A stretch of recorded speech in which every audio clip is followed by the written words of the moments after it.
Hello, তোমাদের জন্য নিয়ে আসলাম আরেকটি ভিডিও। তো আজকে স্কুলের লাস্ট দিন ছিল। এইচএস পরীক্ষা দেওয়ার পর আর স্কুলে যাওয়া হয়নি। আজকে রেজাল্ট আনতে গিয়েছিলাম, বিভিন্ন বান্ধবীদের সঙ্গে দেখা হলো, স্কুলটাকে দেখলাম। খুব মনে পড়ছিল সেই ছোটোবেলার স্মৃতিগুলো। 8টা বছর যে কীভাবে কেটে গেল সেটা জানি না, কীভাবে যে সবার সঙ্গে হাসি মজা করতে করতে কেটে গেল। সত্যি, এটা আমার ফ্রেন্ড রিয়া, এটা সুস্মিতা, তারপরে পাশে আছে অর্চনা। আমরা চারজন স্কুলের খুব ভালো বেস্ট ফ্রেন্ড ছিলাম। খুব মজা করতাম, খুনসুটি, রাগ, অভিমান, কত কিছু এই স্কুলে ছিল।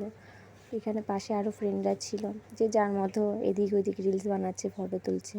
লাস্ট দিন ছিল তো, সবার মনটা খারাপ ছিল। হাসি খুশি থাকলেও সবার মনটা খারাপ ছিল। আমি স্কুলের ভিতরে প্রবেশ করলাম, তারপরে চারিদিকটা দেখছি, আর মনটা এত খারাপ। আর ভাবছি কত স্মৃতি, কত কিছু জড়িয়ে আছে আমাদের এই স্কুলটাতে। খুব ভালোবাসি স্কুলটাকে।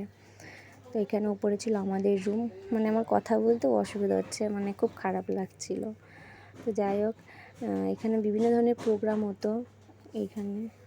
তো আমি এখন ভিডিও করে বেরিয়ে যাচ্ছি। এখানে আমাদের প্রধান শিক্ষিকার কক্ষ ছিল, আর সাইডে ছিল অফিস রুম। এখানে ম্যামদের কক্ষ ছিল, সব ম্যামরা এখানে থাকতেন। তো আমি বেরিয়ে গেলাম, সব মানুষরা নিচে অপেক্ষা করছে।